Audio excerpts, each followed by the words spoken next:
Good evening, visitors. Welcome to the Australian War Memorial's last post ceremony. My name is Troy Clayton, and joining us today from the Australian Army is Warrant Officer Class 2 Shane Wall. We welcome the veterans who have served, those that are still serving, and the families that love and support them.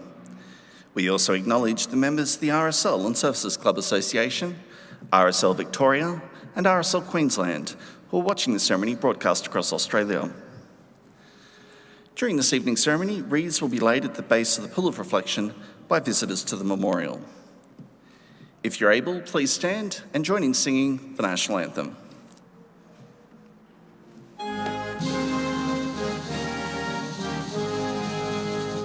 Australians, oh, let us rejoice, for we are one and free. We've golden soil and wealth for toil. Our home is good by sea. Our land abounds in nature's gifts, all beauty rich and rare. In history's page, let every stage advance Australia fair. In joyful strains that let us sing, advance Australia fair. Thank you. If you're able, please be seated. The Australian War Memorial was the vision of Charles Bean, Australia's First World War official historian. Bean landed with the Australian troops on Gallipoli and stayed with them at the front through to the end of the war. The idea of this national memorial and museum came to him at Pozières, France, in the depths of the bloody fighting of 1916.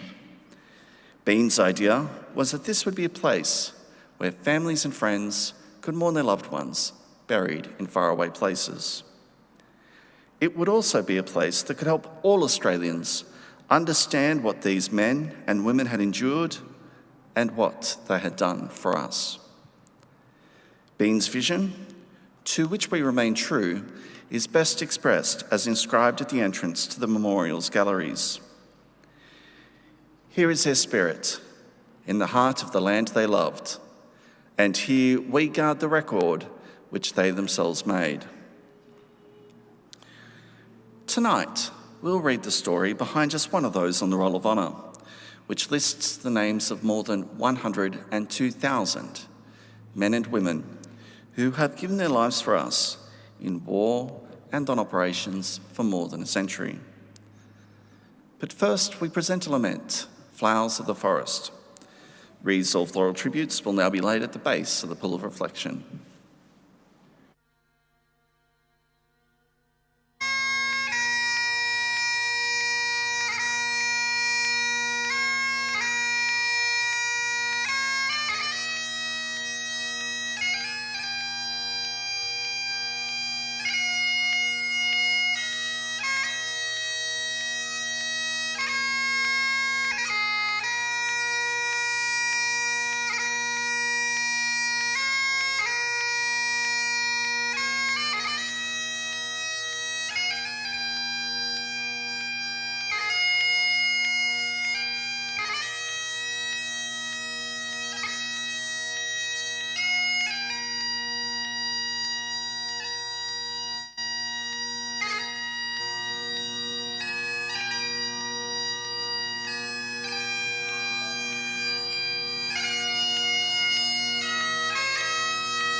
Today we remember and pay tribute to Brigadier John Wilson Crawford. John Crawford was born on the 8th of July 1899 to John and Emily Crawford of the Sydney suburb of Paddington. His parents were Irish immigrants and his father worked as a produce merchant. John was educated at the Sydney Church of England Grammar School and later Sydney University. He went on to work as a solicitor in Sydney. In 1928, he married Gladys Clay, and a daughter was later born to the couple. Crawford served with the cadets at school and later with the Sydney University Scouts. During the Depression, he became involved with a paramilitary group known as the Old Guard. And maintaining links to the military, he was later promoted to Lieutenant Colonel in the Citizen Military Forces and given command of the Sydney University Regiment. Lieutenant Colonel Crawford was called up for full-time service in August 1939, taking command of the 4th Battalion for a short period before being transferred to the 2nd Australian Imperial Force.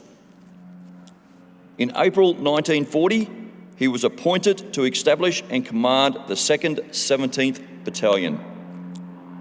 In October that year, the 2nd 17th was sent to Libya to fight against ascendant German and Italian forces. It was later noted that during the difficult withdrawal from Mersa Briga to Tobruk, Crawford's handling of his command was an outstanding example of leadership in numerous difficult situations and resulted in the successful withdrawal of his battalion. Having established a defensive position at Tobruk, Crawford's battalion came under attack from a German Panzer division. With as many as 40 tanks and a large number of enemy infantry having breached his front line, Crawford personally organised counterattacks.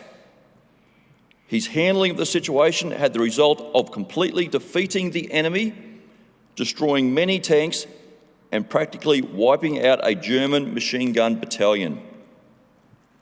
Crawford was later awarded the Distinguished Service Order for his actions at Tobruk. His citation reading: "He has constantly led his battalion in the defence of Tobruk, and under his direct supervision, the men of his command have carried out the most vigorous defence, combined with constant offensive patrolling activities with the most successful results. His courage and coolness under the most difficult circumstances have been at all times an inspiration to his command." Crawford was briefly attached to I Corps' headquarters in the Middle East before returning to Australia. In April 1942, he was promoted to temporary brigadier and given charge of the 11th Infantry Brigade. He spent much of the year in Queensland, where the brigade was based in Townsville.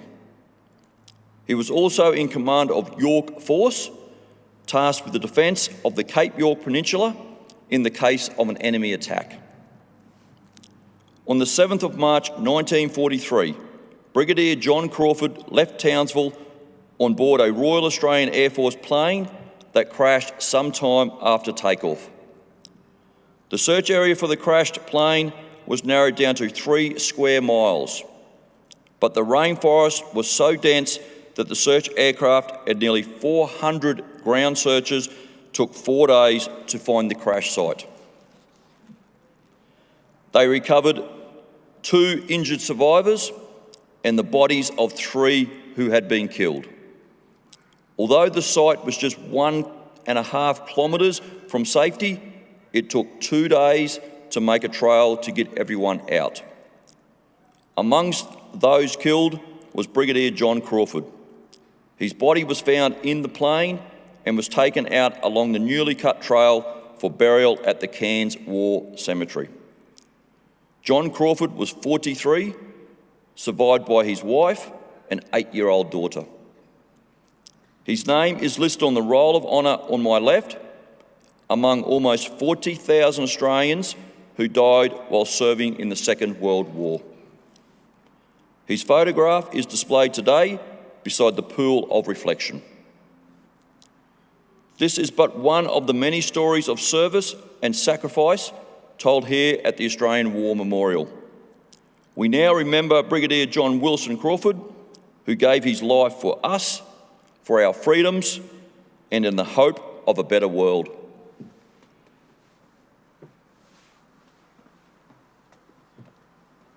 If you're able, please stand for the reading of the Ode and the sounding of the last post.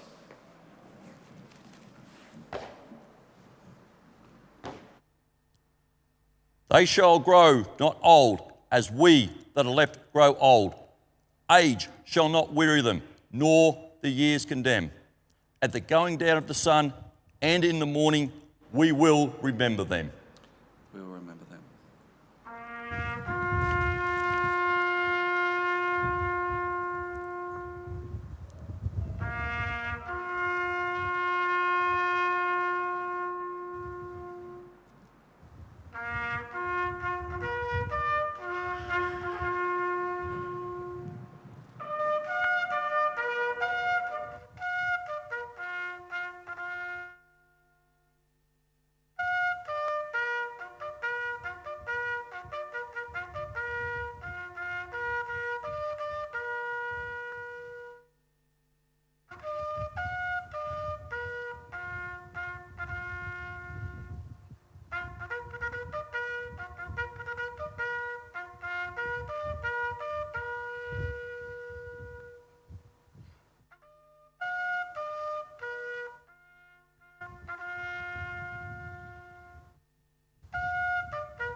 Lest we forget.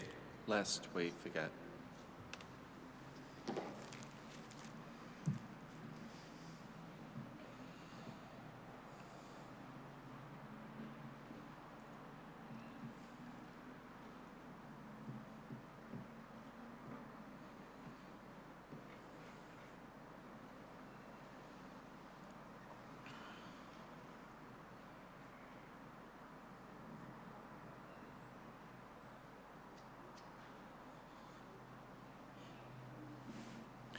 We leave you this evening with the words of the memorial's founder, Charles Bean. Many a man lying out there at Poziere or in the low scrub at Gallipoli with his poor, tired senses barely working through the fever of his brain has thought in his last moments, well, it's over. But in Australia, they will be proud of this.